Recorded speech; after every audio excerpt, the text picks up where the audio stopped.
Hi friends, அனைவருக்கும் வணக்கம். நாம் இன்றைக்கி பெண்களுக்கு அன்றாட வாழ்க்கையில் தேவைப்படுற பயனுள்ள வீட்டு குறிப்புகள் தாங்க பார்க்க போகிறோம். வீடியோக்குள்ளே போகிறதுக்கு முன்னாடி நம்ம சேனலை சப்ஸ்கிரைப் பண்ணாத நண்பர்கள் ப்ளீஸ் சப்ஸ்கிரைப் பண்ணுங்கள். பக்கத்தில் இருக்கிற பெல் ஐக்கானை கிளிக் பண்ண மறந்துடாதீங்க. வீடியோவை முழுமையாக பாருங்கள் ஃப்ரெண்ட்ஸ். ஸ்கிப் பண்ணி பார்த்தீங்கன்னா நான் என்ன சொல்ல வரேன்னு உங்களுக்கு புரியாது. நான் சொல்கிற ஏதாவது ஒரு டிப்ஸாவது உங்களுக்கு கண்டிப்பாக பயனுள்ளதாக இருக்கும். ஸோ வீடியோவை முழுமையாக பார்த்துட்டு எல்லாருக்கும் ஷேர் பண்ணுங்கள். வாங்க இப்போ வீடியோக்குள்ளே போகலாம். ஃபர்ஸ்ட் டிப் பார்த்துடலாம் ஃப்ரெண்ட்ஸ். எல்லார் வீட்லையும் இதே மாதிரி பெருங்காயத்தூள் டப்பா இருக்குங்க. காலியாகவும் தூக்கி போட்டுருவோம். இனிமேல் தூக்கி போடாதீங்க. இந்த டப்பாவை வந்து அந்த பெருங்காய ஸ்மெல் இல்லாமல் நல்லா கழுவிட்டு உணர்த்தி எடுத்து வச்சுக்கோங்க. மிக்ஸி ஜார் எடுத்துக்கோங்க. 2 டீஸ்பூன் மிளகு, 1/2 டீஸ்பூன் சீரகத்தூள், கொஞ்சமாக கல்லுப்பு, விருப்பப்பட்டால் 1/4 டீஸ்பூன் மஞ்சள் தூள் சேர்த்து நல்லா ஃபைன் பவுடராக அரைச்சிக்கோங்க. அந்த பவுடர் அதில் சேர்த்துக்கோங்க. பாருங்கள், சூப்பராக விழுவுங்க. இதை வந்து நம்ம முட்டை போடுறப்ப அந்த மசால் பொடி போடுறதுக்கு யூஸ் பண்ணிக்கலாங்க. இப்போ இப்படி தான் யூஸ் பண்ணணும்னு அவசியம் இல்லை. நீங்கள் வெறுமனே மிளகுத்தூள் யூஸ் பண்ணிக்கலாம். அப்படி இல்லை அதாவது கரம் மசாலா தூள் கூட நம்ம போட்டு வைக்க யூஸ் பண்ணிக்கலாங்க. இப்போ நெக்ஸ்ட் டிப் பார்த்துடலாம். இப்போ உருளைக்கிழங்கு வேக வச்சிருப்போம். சம்டைம்ஸ் நமக்கு ரொம்ப அவசரமாக தேவைப்படும், கை வைக்க முடியாது, ரொம்ப ஹாட்டாக இருக்கும். அந்த டைமில் இந்த மாதிரி ஃபோர்க்கில் வந்து உருளைக்கிழங்கு குத்திட்டு பீல் பண்ணுங்கள். ஈஸியாக பீல் பண்ணிடலாங்க. கொஞ்சம் கூட சூடும் தெரியாது. இப்போ நெக்ஸ்ட்டு வந்து உருளைக்கிழங்கு ஸ்மாஷ் பண்ணுறதுக்கு இதே மாதிரி ஸ்மாஷர் எல்லார் வீட்லேயும் இருக்குன்னு சொல்ல முடியாதுங்க. அந்த டைமில் என்ன பண்ணுறீங்கன்னா ஆளாக்கு எடுத்துக்கோங்க. ஆளாக்கு கண்டிப்பாக எல்லார் வீட்லேயும் இருக்கும். அதை பேக் சைடில் திருப்பி விட்டு லைட்டாக ப்ரெஸ் கொடுத்தாவே ஈஸியாக பூ போல் ஸ்மாஷ் ஆயிருங்க. இன்கேஸ் ஆளாக்கு இல்லைன்னா கொஞ்சம் உயரமான கிளாஸ் இருக்கும் பார்த்தீங்களா, அதை பேக் சைடில் திருப்பி வச்சு ஸ்மாஷ் பண்ணிக்கோங்க. நெக்ஸ்ட் டிப் பார்த்துலாம் ஃப்ரெண்ட்ஸ். சம்டைம்ஸ் நமக்கு வந்து பேங்கிள்லாம் ஈஸியாக கலட்ட வராதுங்க, ரொம்ப டைட்டாக இருக்கும். அந்த டைமில் என்ன பண்ணுறீங்கன்னா இதே மாதிரி வேஸ்டான பாலித்தீன் கவர் எல்லார் வீட்டிலேயே இருக்கும்ல, அதை வந்து இந்த பேங்கிள்குள்ளே நல்லா நுழைச்சி விட்டுருங்க. கை ஃபுல்லாகவே அந்த பாலித்தீன் கவருக்குள்ளே இருக்கிற மாதிரி பார்த்துக்கோங்க. இப்போ லைட்டாக 1 ட்ராப் ஆயில் வந்து அந்த கவரை ஃபுல்லாக சுற்றி அப்ளை பண்ணி விட்டுருங்க. 1 ட்ராப் அப்ளை பண்ணால் போதுங்க. இப்போ வீடியோவில் காமிக்கிற மாதிரி இந்த கவரை பிடிச்சி இழுத்தீங்கன்னா அழகாக கலண்டு வந்துடுங்க. நீங்கள் எவ்வளோ சின்ன வளையல் போட்டிருந்தாலுமே இந்த மெத்தடில் ஈஸியாக கலட்டிடலாம். கைகளுக்கும் பெயின் இல்லாமல் இருக்கும். கண்டிப்பாக இந்த மெத்தட் ரொம்ப எஃபெக்டிவாக இருக்கும். ட்ரை பண்ணி பாருங்கள். இப்போ நெக்ஸ்ட் டிப் பார்த்துலாம். இப்போ நம்ம எங்கேயாவது சிசர்ஸ்லாம் எடுத்துகிட்டு போகிறோம்னா, பேக்குள்ளே வச்சு எடுத்துகிட்டு போகிறோம்னா அந்த சிசர்ஸோட அந்த ஷார்ப்னஸ் வந்து பேக்கை வந்து கிழிச்சிருங்க. அந்த மாதிரி கிழிக்காமல் சேஃபாக எடுத்துகிட்டு போகிறதுக்கு இதே மாதிரி பால் பாயிண்ட் பெண்ணோட மூடி இருக்கும் பார்த்தீங்கன்னா, அதை தூக்கி போடாமல் இதுக்குள்ளே கேப் மாதிரி போட்டு விட்ருங்க. இப்போ நீங்கள் எடுத்துகிட்டு போனீங்கன்னா எங்கேயுமே கிளிப்படாது, ரொம்ப சேஃபாக இருக்கும். கண்டிப்பாக ட்ரை பண்ணி பாருங்கள். இப்போ நெக்ஸ்ட் டிப் பார்த்துலாம் ஃப்ரெண்ட்ஸ். இப்போ மல்லிகைப்பூவை எப்படி நீண்ட நாள் வாடாமல் ஸ்டோர் பண்ணலான்றதை பார்க்கலாங்க. இப்போ பாருங்கள், இப்போ மல்லிகைப்பூ வாங்குறப்ப நல்ல மொட்டை வாங்கிக்கோங்க. இது கூட கொஞ்சம் லைட்டாக மலர்ந்துருச்சு, ஆனால் இன்னும் நல்ல மொட்டை வாங்கிக்கோங்க. அப்படி வாங்கினீங்கன்னா 10 நாள் வரைக்கும் வருங்க. இந்த மாதிரி லைட்டாக மலர்ந்து வாங்கினீங்கன்னா 1 வீக் வரைக்கும் தாங்குங்க. இப்போ நமக்கு 1 வீக் வந்தாவே போதும். ஏன்னா நம்ம வாங்கி வைக்கிற மல்லிகைப்பூ வந்து 2 நாளில் வாடி போயிடும். அதுவும் இல்லாமல் ஃபெஸ்டிவல் டைம்லாம் வாங்கினோம்னா ரொம்ப விலை சொல்லுவாங்கங்க, நம்மளால் வாங்கவே முடியாது. ஸோ இந்த மாதிரி நம்ம வாங்கி ஸ்டோர் பண்ணி வச்சுக்கிட்டோம்னா அதிக அளவு வச்ச மாதிரி இருக்கும், அதிக அளவு காசு செலவு பண்ணாத மாதிரி இருக்குங்க. இப்போ வாங்கின மல்லிகைப்பூவை இதே மாதிரி ஒரு பாலித்தீன் கவரில் முடிச்சு போட்டுருங்க. ஆனால் முடிச்சு போடும்போது இந்த மாதிரி உள்ள ஏர் இருக்கக்கூடாது. அந்த ஏரெல்லாம் நல்லா ரிலீஸ் பண்ணிடணும். நல்லா ரிலீஸ் பண்ணிட்டு இந்த மாதிரி அமுக்கி விட்டுருங்க. நல்லா ரிலீஸ் ஆயிரும். ரிலீஸ் ஆகவும் அந்த பாலித்தீன் கவரும் அந்த பூவும் நல்லா ஒன்னோட ஒன்று மெர்ஜ் ஆகிற மாதிரி வச்சு விட்டுருங்க. இப்போ வந்து இதே மாதிரி ஒரு டிஃபன் பாக்ஸ் எடுத்துக்கோங்க. நீங்கள் எடுக்கிற ஸ்டோரேஜ் கண்டெய்னர் வந்து ஸ்டீலில் இருக்கணும், அதான் மெயின். இப்போ அதை உள்ளே வச்சு ஃப்ரிட்ஜில் ஸ்டோர் பண்ணி வச்சுருங்க. ஏன் ஸ்டீலில் இருக்கணும்னு சொல்கிறேன்னா, நமக்கு ஒரு சமயம் கரண்ட் போயிருங்க, ஃப்ரிட்ஜில் கரண்ட் இருக்காது. அந்த டைம்லையும் நமக்கு ஸ்டீல் பாத்திரம் வந்து கூலிங் வந்து மெயின்டைன் பண்ணுங்க. அதனால சீக்கிரமே வாடி போகாது. பாருங்க, இந்த பூவை நான் ஃப்ரிட்ஜில் வச்சு ஒரு 4 நாள் ஆச்சுங்க. அப்படியே இருக்கு பாருங்க. நான் கொஞ்சம் மலர்ந்து வாங்கினேன், அதனால பாருங்க இப்போ நான் 4 நாள் கழிச்சு எடுத்து காமிக்கிறேன் பாருங்க. நமக்கு தலையில் வைக்கிற அளவுக்கு நல்லா மலர்ந்துருச்சுங்க. ஸோ கொஞ்சம் நீங்கள் மலர்ந்து வாங்கினீங்கன்னா ஒரு 4லேருந்து 5 நாள் வருங்க. நீங்கள் நல்லா மொட்டா வாங்கினீங்கன்னா 10 நாள் வரைக்கும் தாங்குங்க. ஸோ இந்த டிப்ஸ் பிடிச்சா ஒரு லைக், ஷேர், கமெண்ட் கொடுத்துருங்க. நெக்ஸ்ட் வந்து நம்ம சாமந்தி பூவெல்லாம் சாமிக்கு வைக்கிறதுக்கு வாங்கியிருப்போம். அந்த சாமந்தி பூவோட காம்பு பகுதியெல்லாம் சீக்கிரமே அழுகி போயிருங்க. சரி, அதுவும் இல்லாமல் அது ஒரு 2லேருந்து 3 நாள் வரைக்கும் தாங்கும். அதுக்கு மேலே ரொம்ப வாடி போயிடும். அந்த மாதிரி வாடாமல் இருக்கிறதுக்கு என்ன பண்ணுன்னா இதே மாதிரி ஒரு ஸ்டோரேஜ் கண்டெய்னர் எடுத்துக்கோங்க. இது எந்த கண்டெய்னராக வேணால் இருக்கலாங்க, பிளாஸ்டிக்காக கூட இருக்கலாம், ஸ்டீலில் கூட இருக்கலாங்க. இப்போ அதில் டிஷ்யூ பேப்பரை போட்டுருங்க. போட்டுட்டு நம்ம வாங்கின சாமந்தி பூவை அதில் சேர்த்துருங்க. ஒரு சிறிய அழுகி போன சாமந்தி பூ கூட இருக்கக்கூடாதுங்க. இந்த காம்பும் நல்லா ஃப்ரெஷ்ஷாகவே இருக்கணும். அதை வந்து இதில் சேர்த்துருங்க. அதே மாதிரி நீங்கள் வாங்குகிற சாமந்தி பூ ஓரளவுக்கு ஃப்ரெஷ்ஷாக இருக்கிற மாதிரி பார்த்துக்கணுங்க. ரொம்ப வாடி போயிருந்துச்சுன்னா லைஃப் வராது.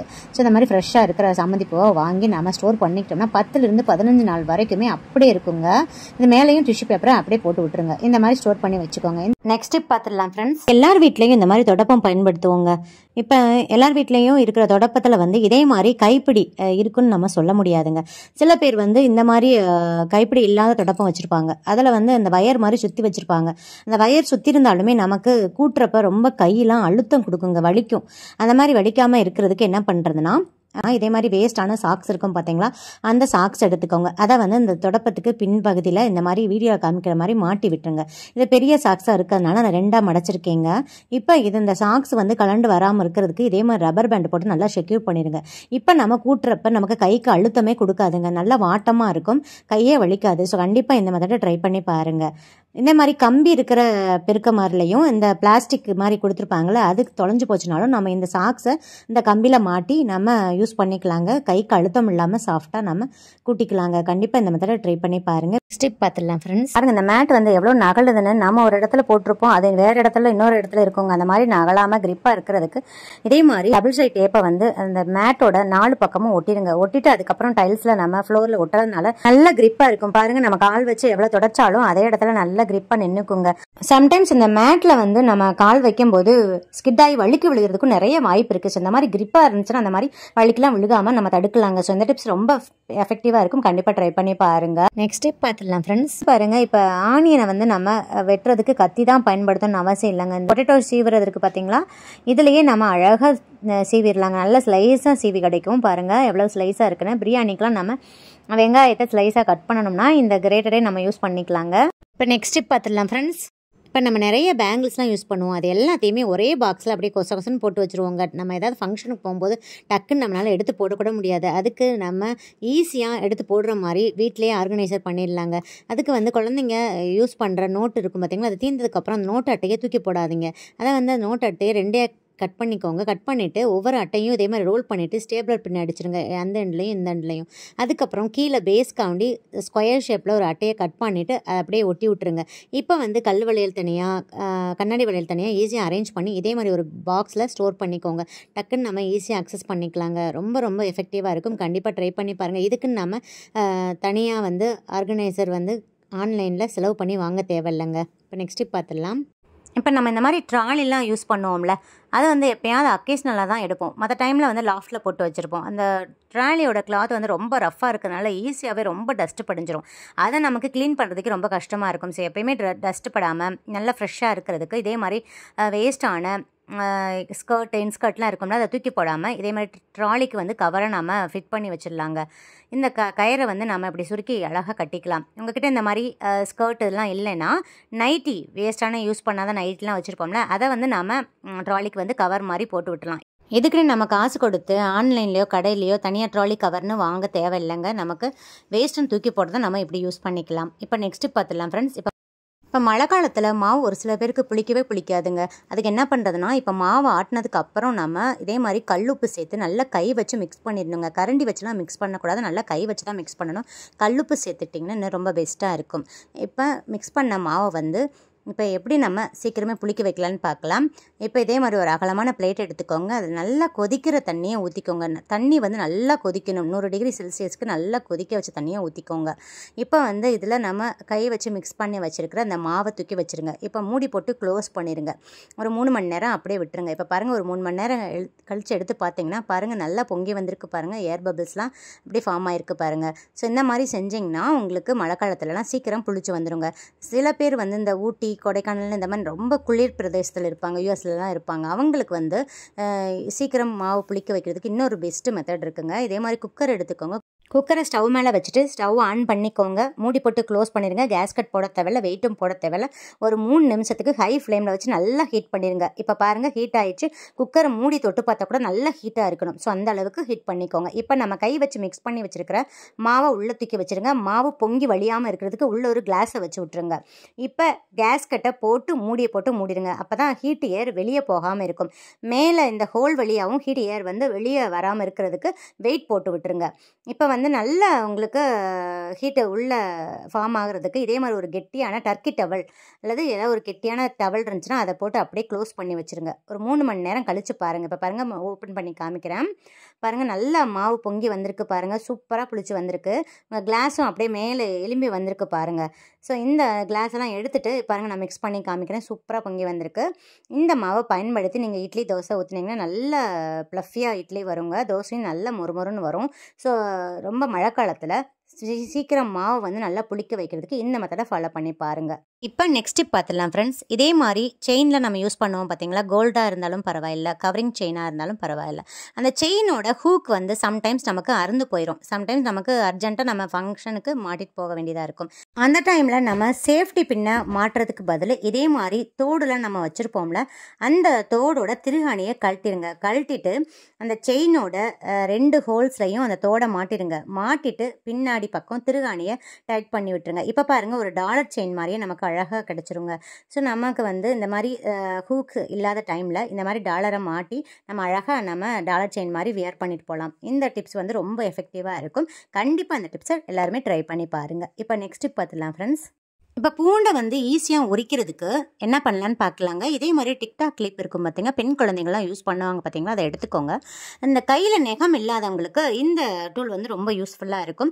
இந்த டூலை பயன்படுத்தி அந்த மேலே பூண்டோட மேல் டாப் இருக்குது பார்த்தீங்களா, அந்த டிப்பை வந்து லைட்டாக அந்த மாதிரி ப்ரெஸ் கொடுத்தாவே அழகாக உறிஞ்சு வந்துடும். ஸோ இந்த மெத்தடில் நம்ம பயன்படுத்தலாம். டிக்டாக் கிளிப் இல்லாதவங்க சேஃப்டி பின் பயன்படுத்தி அந்த மேலே இருக்கிற டிப்பை வந்து லைட்டாக அந்த மாதிரி ப்ரெஸ் கொடுத்து எடுத்து விட்டாவே அழகாக தோலை உரிச்சிடலாங்க. எந்த டூலுமே பயன்படுத்தாமலும் நம்ம உரிக்கலாம். இப்போ ஒரு 4-5 பூண்டுனா இந்த மாதிரி டூல் பயன்படுத்தி உரிச்சிக்கலாம். இப்போ நீங்கள் ஏதாவது ஃபங்க்ஷனுக்கு ப்ரிப்பேர் பண்ணுறீங்க அப்படின்னா, இஞ்சி பூண்டு விழுதுக்கெல்லாம் நீங்கள் ப்ரிப்பேர் பண்ணுறீங்கன்னா, இப்போ 1/4 கிலோ பூண்டு எடுத்தீங்கன்னா ஒரு நல்ல ஹாட் வாட்டரில் ஒரு 10 நிமிஷம் போட்டு வச்சுருங்க. 10 நிமிஷம் போட்டு வச்சுட்டு அதுக்கப்புறம் பாருங்கள், தோல் உரிச்சிங்கன்னா ஈஸியாக 1 நிமிஷத்தில் எவ்வளோ பூண்டு வேணாலும் நம்ம தோலை உரிச்சிடலாங்க. இப்போ இன்னொரு மெத்தட்லையும் பூண்டு உரிக்கலாங்க. இப்போ பூண்டோட டிப்பை வந்து லைட்டாக தரையில் இந்த மாதிரி தட்டி விட்டிங்கன்னா அழகாக அந்த டிப்பு வந்து கலந்து வந்துருங்க. இப்போ நம்ம ஈஸியாக உரிச்சிடலாம். இந்த மெத்தடு பயன்படுத்துறதுக்கு நமக்கு பூண்டு வந்து நல்லா காஞ்சிருக்கணும். நல்லா வெயிலில் காஞ்சிருந்தால் மட்டும்தான் நமக்கு தோல் சீக்கிரமாக உரிக்க வரும். கடையில் வாங்கிட்டு வந்த உடனே வெயிலை நல்லா காய வச்சு எடுத்துக்கோங்க. வெயில் வராதவங்க வெறும் வானிலையில் நல்லா ஹீட் பண்ணிவிட்டு இதை ஒரு 5 நிமிஷத்துக்கு அப்படியே நல்லா ஹீட் பண்ணி ஆற வச்சு எடுத்து வச்சுக்கோங்க. இப்படி செஞ்சிங்கன்னா நல்லா ஈஸியாக தோல் உரிக்க வருங்க. இப்போ நெக்ஸ்ட்டு பார்த்துடலாம் ஃப்ரெண்ட்ஸ். இப்போ இதே மாதிரி இடிக்கல் இருந்தால் எடுத்துக்கோங்க.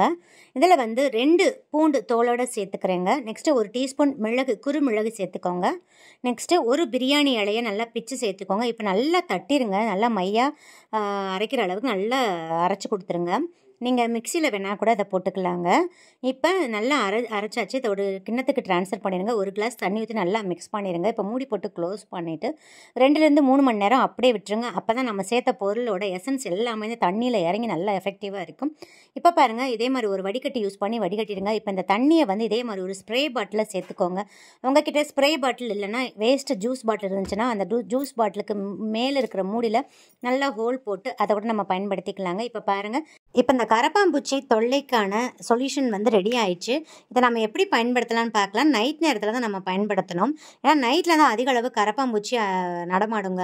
ஸோ அதனால் நைட்டில் தான் நம்ம பயன்படுத்தணும். ஃபஸ்ட்டு கிச்சனில் ஸ்டவ்வில் வந்து சமையல்லாம் முடிச்சதுக்கப்புறம் நல்லா க்ளீன் பண்ணிடுங்க. அந்த சமையல் செஞ்சதுக்கான பொருள்லாம் செஞ்சுருக்கும்ல, அந்த ஸ்மெல்லுக்காண்டி அதிக அளவு கரப்பாம்பூச்சி வரும். அதனால் ஸ்டவ்வை நல்லா க்ளீன் பண்ணிவிட்டு இதை ஸ்ப்ரே பண்ணி விட்டுருங்க. ஸ்டவ்வுக்கு பேக் சைட்லேயும் ஸ்ப்ரே பண்ணி விட்டுருங்க. அதே மாதிரி ஸ்டவ்வுக்கு கீழேயும் நல்லா ஸ்ப்ரே பண்ணி விட்டுருங்க. அதே மாதிரி அந்த டைல்ஸ்லையும் நல்லா ஸ்ப்ரே பண்ணி விட்டுருங்க. அந்த பள்ளி தொல்லையெல்லாம் வராமல் இருக்கிறதுக்காக ஸ்ப்ரே பண்ணிடுங்க. நெக்ஸ்ட்டு மெயினாக கவனிக்க வேண்டியது சிங்க்கு தாங்க. இந்த சிங்க்கோட அவுட்லெட்லேயும் நமக்கு அதிக அளவு கரப்பாம்பூச்சி வரும். அதனால் அங்கனையும் இந்த நல்ல பாத்திரத்தெல்லாம் க்ளீன் பண்ணிடணும். சமையல் செய்த பாத்திரம், நம்ம சாப்பிட்ட தட்டு எதுவுமே இருக்கக்கூடாது. அந்த ஸ்மெல்லுக்காண்டி அதிக அளவு கரப்பாம்பூச்சி வரும். அதனால் நல்லா கழுவி கவுத்துருங்க. கவுத்ததுக்கப்புறம் இந்த அவுட்லெட்டில் இந்த சொல்யூஷனை ஊற்றிட்டு இதே மாதிரி ஒரு மூடி போட்டு க்ளோஸ் பண்ணிடுங்க. இந்த மாதிரி செய்கிறதுனால நமக்கு கரப்பாம்பூச்சி தொல்லையே இருக்காது. நெக்ஸ்ட்டு பாத்ரூமோட அவுட்லெட்லேயும் இந்த சொல்யூஷனை ஊற்றிடுங்க. அதே மாதிரி வாஷ் பேஷனோட அவுட்லெட்லேயும் அந்த சொல்யூஷனை ஊற்றி விட்டுருங்க. அங்கிட்டலாம் அதிக அளவு கரப்பாம்பூச்சி வரும். அதனால் ஊற்றிடுங்க. மெயினாக வந்து சிங்க்கை வந்து எப்பயுமே க்ளீனாக வச்சுக்கோங்க. அந்த க்ளீன் இல்லாத ஸ்மெல்லுக்கு தான் அதிக அளவு கரப்பாம்பூச்சி வருங்க. இந்த சொல்யூஷனை வந்து 4 நாள் வச்சு பயன்படுத்திக்கலாம். ரெகுலராக அந்த தண்ணியை ஸ்ப்ரே பண்ணி விட்டுருங்க. இந்த மிளகோட ஸ்மெல்லுக்கே நமக்கு கரப்பாம்பூச்சியும் பள்ளியும் வரவே வராதுங்க. ரொம்ப இந்த சொல்யூஷன் எஃபெக்டிவாக இருக்கும். கண்டிப்பாக ட்ரை பண்ணி பாருங்கள். இது வரைக்கும் நீங்கள் பார்த்த டிப்ஸில் ஏதாவது ஒன்றாவது உங்களுக்கு பயனுள்ளதாக இருக்குன்னு நினைக்கிறீங்க. அப்படி பயனுள்ளதாக இருக்குன்னு நினைச்சேங்க எல்லாரும் நிறைய ஷேர் பண்ணுங்க. மீண்டும் அடுத்த ஒரு நல்ல பதிவில் உங்களை சந்திக்கும் வரை நன்றி கூறி விடைபெறுகிறேன். நன்றி, வணக்கம்.